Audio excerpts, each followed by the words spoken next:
ప్రసంగి గ్రంథము 5-7 వచనాల్లో ఉందన్నమాట. అధికమైన స్వప్నములను మాటలను నిష్ప్రయోజనాలు నీ మట్టుకు నీవు చెప్పండి, నీ మట్టుకు నువ్వు ఏం చేయాలంటే దేవుని యందు భయభక్తులు కలిగి ఉండాలి. రెండో మాట, తిమోతికి రాసిన మొదటి పత్రిక 4వ అధ్యాయము 16వ వాక్యాన్ని చదువుకుందాం.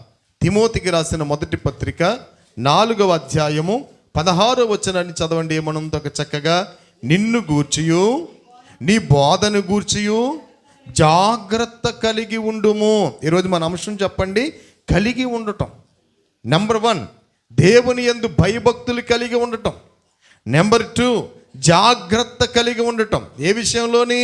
నిన్ను గూర్చియు నీ బోధను గూర్చియు జాగ్రత్త కలిగి ఉండాలి అని లేఖనంలో చదివిస్తుంది.